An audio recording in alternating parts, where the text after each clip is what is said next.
وہ قضاء و قدر، رضا بالقدر والقدر خیر ہی و شرری من اللہ تعالیٰ والبعث بعد الموت، جس کو وہ حاصل ہو گئی مرضی مولا از مولا، تو یہ اونچے درجے کی ہوتی ہے۔ مفتی محمد حسن صاحب امرتسری بڑی شان والے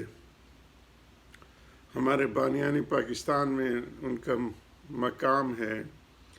جو جید علماء اس تحریک کا انتہائی شاندار کردار تھا پاکستان میں کے بنانے میں۔ 1928 میں حضرت حکیم الامت کی مجالس میں یہ ذکر آتا تھا کہ ہندو جو ہے وہ کالے ناگ ان کو کہتے تھے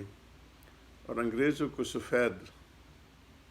تو اس وقت کہتے تھے کہ سفید ناگ تو چلے جائیں گے، کالے زیادہ ڈسیں گے، اس لیے مسلمانوں کو یہ علیحدہ ایک ملت ہے اور ان کے لیے علیحدہ اپنا نظام ہونا چاہیے، جس میں سارے امور جو ہیں، اصل حکومت کی جو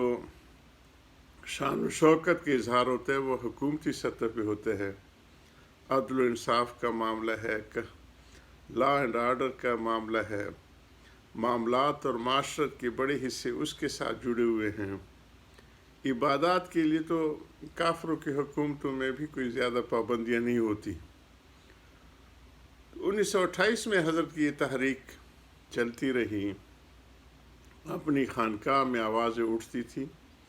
تو حضرت کا بڑا حلقہ شبیر احمد عثمانی صاحب نور المرکز، ظفر انصاری عثمانی صاحب اور مفتی محمد حسن صاحب، سید سلیمان ندوی رحمہ اللہ، یہ سارے بڑے شان والے تھے جو اس میں شاندار انہوں نے کردار ادا کیے، اور خیر محمد صاحب جلندری۔ تو قائد اعظم کی بڑی خط و کتابت رہی حضرت سے، اور وہ انگریزی میں لکھتے تھے۔ ان کے ساتھ ہمارے مجذوب صاحب تھے، عزیز الحسن مجذوب صاحب، اس وقت انڈین سروس کمیشن انہوں نے پاس کیا ہوا تھا، لیکن جب بڑی دیر سے آیا ہوں، بڑی دور سے آیا ہوں، جب حضرت کی صحبت میں پہنچے تو وہ شیخ المشائخ بن گئے اور بڑی شان والے بنے۔ تو ان کا خط انگریزی میں آتا تھا، حضرت ٹرانسلیٹ کر کے دیتے تھے، پھر جواب بھی حضرت کی جواب کو انگلش میں لکھتے تھے، اور اس کی وجہ سے ان کی بہت زیادہ اصلاح ہوئی، ان کی عقائد کی بھی۔ کسی نے پوچھا کہ آپ کی تو مولوی مخالفت کر رہے ہیں، تو قائد اعظم نے کہا کہ میرے ساتھ جو مولوی ہیں ان کو اگر ایک پلڑے میں رکھ دو، میری جو تائید کر رہے ہیں، اور دوسرے ساری دنیا کے مولویوں کو دوسرے پلڑے میں رکھ دو، تو میرے والا پلڑا جھک جائے گا۔ واقعتاً ایسے ہی تھا۔ حضرت گاندھی کو طاغوت کہتے تھے کہ ایسا طاغوت ہے کہ یہ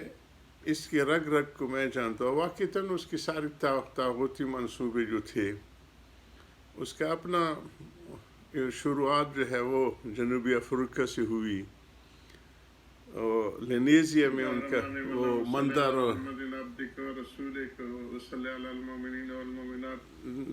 لینیزیا میں ان کا وہ گرجا وغیرہ جو ہے وہ مندر موجود ہے۔ باہر کے تو اس دنیا میں جو بن گیا وہ برزخی زندگی میں بھی سکون کی نیند سوئے گا۔ کہتے ہیں کہ قبر میں جو مومن کو اتارا جاتا ہے اور قبر کی حقیقت بتا دی کہ چاہے وہ سمندر میں ہو، چاہے یہاں زمین کے گڑھے میں ہو، چاہے کسی جانور نے اس کو کھا لیو، لیکن اس کی روح کا تعلق رہتا ہے، اور وہ روح جو بن چکی ہوتی ہے وہ ایسے ہوتی ہے کہ جیسے کہ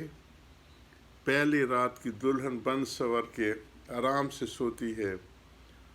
اور جب محشر میں اٹھائی جائے گی تو وہ گھبرا کے اٹھیں گے، کس نے ہمیں نیند سے اٹھا دیا۔ اللہ ہماری دنیا آخر اور سارے منازل کو آسان فرمائے۔ آخر دعوانا الحمدللہ رب العالمین۔